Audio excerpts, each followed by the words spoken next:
Зя, сайн бацгаана Баки байна. Тэгэхээр ойрын 1 жилийн хугацаанд манай Монгол залуучууд олон улсын тэмцээн, шоунуудад маш амжилттай оролцож байна. Тэгээд өнөөдөр би та бүхэнтэйгээ энэ төлөөлөлд оролцож байгаа хүмүүс яг энэ улсын төвшинг илтгэж чадж байгаа юу гэдэг талаар ярилцах болно. За тэгээд өнөөдөр би хамгийн ихэнд Хятад улсыг жишээ болгож ярих болно.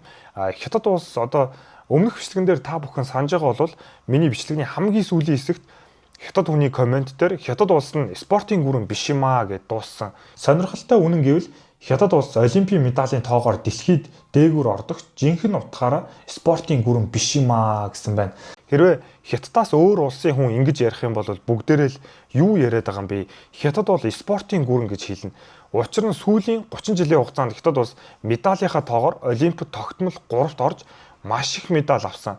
Ер нь олимпиад гаргаж буй амжилт нь нэг улсын нийтийн биеийн тамирын спортын төвшинг харуулж яадаг. Гэхдээ Хятад орнг спортын гүрэн гэж ер нь хэлэхэд бас хэцүү. Одоо олимпиад маш хүчтэй сайн оролцдог мөртлөө харин жирийн иргэдийнх нь спортын оролцоо харьцангуй сул байж яадаг. За тэгэхээр одоо энэ дээр ингээд айгүй энгийн нэг жишээ авъя те. Манай Монгол улсын нэг гудамжнаас ямар ч хамаагүй залууг аваад нэг эрэгтэй эмэгтэй хамаагүй аваад одоо юм өргөхч байдаг юм уу те эсвэл барилдахч байдаг юм уу иймэрхүү юмнууд биеийн хүч спорттой холбоотой юм хийлгэхэд манай Монгол залуучууд бол ингээд Хятад залуучуудтай харьцуулахад хэд дахин илүү хийнэ.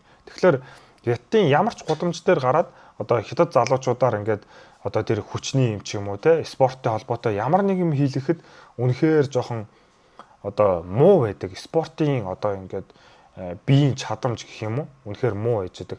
За тэгэхээр энэ юутай холбоотой гэхээр 1988 оны Сөүлийн олимпиад Хятад ердөө 5 алтан медаль авсны дараа төр засаг нь айгүй том шийдвэр гаргаад 1995 онд Олимпийн алдар гэдэг нэртэй хөтөлбөр хэрэгжүүлж эхэлсэн. За энэ бодлогыг 5 үгээр тайлбарлаж болно. Жижиг, уран, хэцүү, эмэгтэй, өрсөлдөөн багтай гэсэн. Өөрөөр хэлбэл өрсөлдөгч баг медаль авах магадлал өндөр спортод төвлөрч бэлтгэлээ хийн. За үр дүнд нь ингэснээр Хятад улс одоо дараах цөөн спортод ноёрхож эхэлсэн ширээний теннис, усанд үсрэлт, хүндий өргөлт, гимнастик, бадминтон, буудлага. За нийт алтан медалийн 75% нь одоо ер нь медалнуудын 75% нь эдгээр спортоос ирж идэг. За тэгээд мөн хамгийн сонирхолтой нь медалийн ихэнхийг эмэгтэй тамирчин авчирдаг. Яагаад тэгэхээр Хятадаас өөр орны бодлогод эмэгтэй тамирчдыг эрэгтэй тамирчид шиг тийм хангалттай чухалчилдаггүй.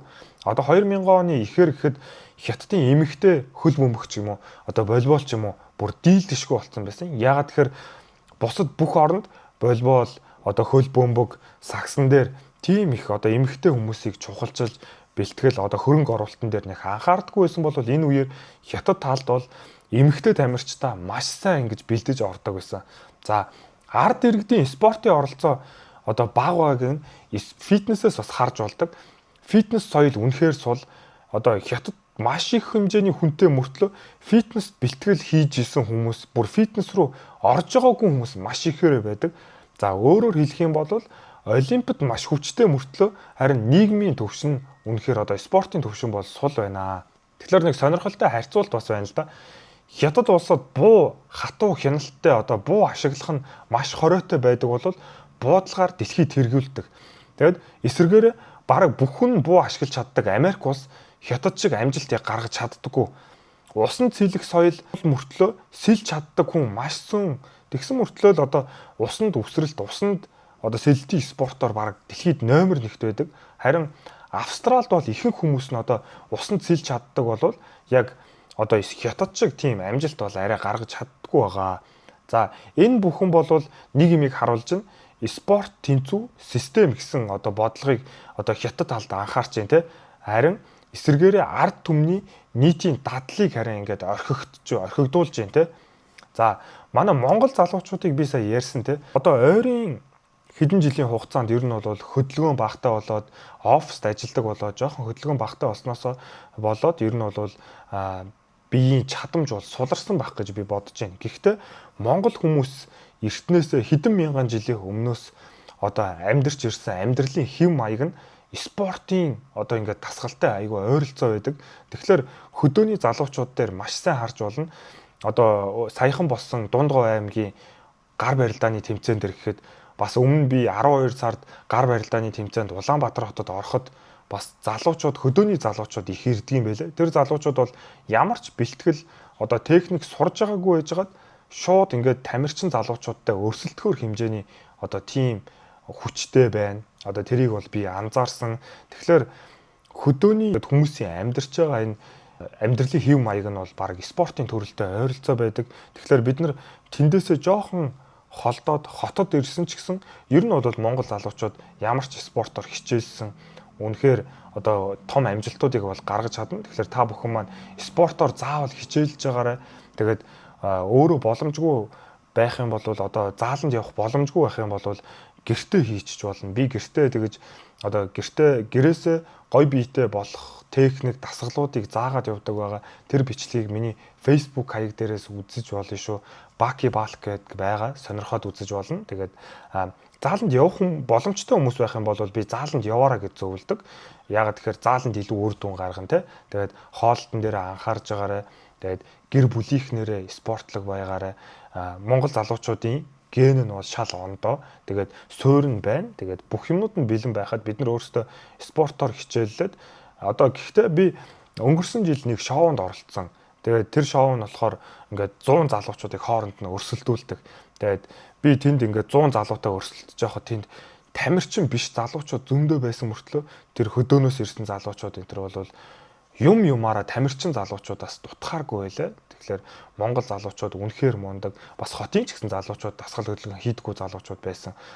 Хурдан шаламгай хүчтэй бол хүчтэй дасгал хийдэггүй ч гэсэн Монгол залуучууд бол ийм байна. Тэгээд Хятад улсын одоо бодлого бол үнэхээр асуудалтай байгаа. Тэгээд ойрын би бас өмнөх хөшлгүүдээр та бүхэндээ ярьж исэн Хятад улс одоо ер нь бол хөрөнгө эдийн засгийн хуваараа маш том уналтанд орцсон байгаа.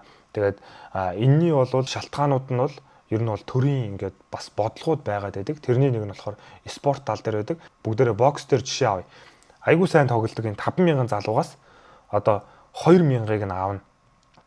За тэгээ 2,000 залуугаа бас ингээд вакуумдсан бэлтгэл хийлгэн. Тэгээд тэндээсээ дахиад нэг 500-ыг нь шилж аавна. Эсвэл 1000-ыг ч юм уу шилж аваад тэгээд тэр 500,000 залуугаас тэгээд дахиад бүр ингээд нэг 100 200 залуу гаргаж ирээд бүр вакуумжуулсан одоо бэлтгэл хийгээд тэр залуучууд нь одоо Монголд ирэхээр ч юм уу өөр улсад бол маш сайн өндөр амжилт гаргаж идэг шүү дээ. Маш олон төрлөөр хятад үнэхээр мундаг оролцдог.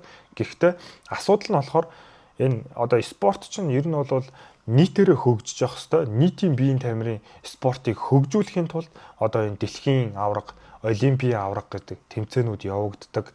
Тэгэхээр хятад алд болохоор зөвхөн медалийн төлөө эндээс ингээд маш олон хүмүүсийг ингээд сонгон шалгаруулалт дундаас хамгийн төгс хийж байгаа хүмүүсийг нь бүр ингээд өөр юу ч хийхгүй вакуум одоо ийм вакуумдсан одоо хуваараар ингэж одоо бэлтгэл хийдэг. Өдөр болгон бэлтгэлээс өөр юм хийхгүй. Тэгээд энэ нь болохоор давуу тал нь тэр тамирчид үнэхээр олон улсын хэмжээний шилдэг тамирчид болж чадж байгаа боловч асуудал нь болохоор тэр хүмүүстээр гаргаж байгаа зардлаас болоод Хятад улсын эдийн засагт бас маш муугар нөлөөлж байгаа. Одоо Америкч гэдэг юм уу том орнууд бол ер нь маш сайн тамирчид бол зөндөө байдаг. Тэгээд гэхдээ улсаас нь бол тэр хүмүүстээр гаргаж байгаа төсвөн ч юм уу одоо Хятад шиг тийм одоо их байдаггүй. Тийм болохоор ер нь бол хяналт зохицуулт хийхэд арай илүү амар байдаг.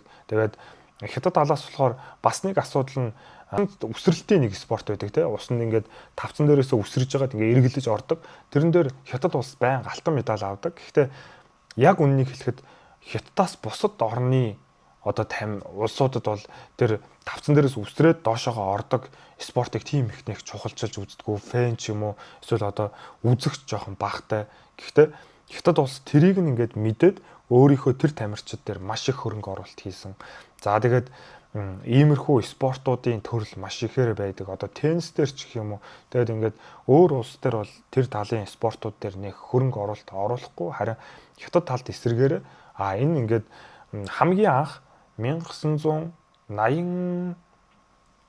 оных байлуу Солонгосын олимпиад дээрээс алтан медаль авчихсан спортын төрөл нь бол ер нь бол ширээний теннис байсан.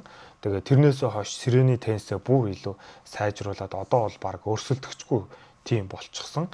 Тэгээд Монгол талд бол одоо Монгол залуучуудын биеийн чадамж юмнууд бол бусад Аз орны залуучуудаас бол илүү. Гэхдээ одоо тийм ширээний теннис шиг ч гэдэг юм уу, иймэрхүү спорт тал дээр хүмүүс нэг тийм үзэлт багтай. Тэгээд гэхдээ зөвхөн монголч биш, олон улсад ер нь бол нэг тэгж сонирхож бол үзэх нь арай бага байдаг. Харин манайхан бол бүх дээрээ ч юм уу те.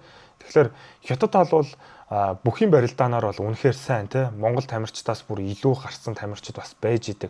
Гэхдээ яг үннийг хэлэхэд нийтийн одоо нийтээр нь авч үзэх юм бол манай Монголын ямар ч залуу монгол хүнд бол барилддаг. Харин хятад талд бол барилддаг годамжнаас тийм хүн бол олох баг боломжгүй. Заалнаас тиймэрхүү залуучуудыг олох болно.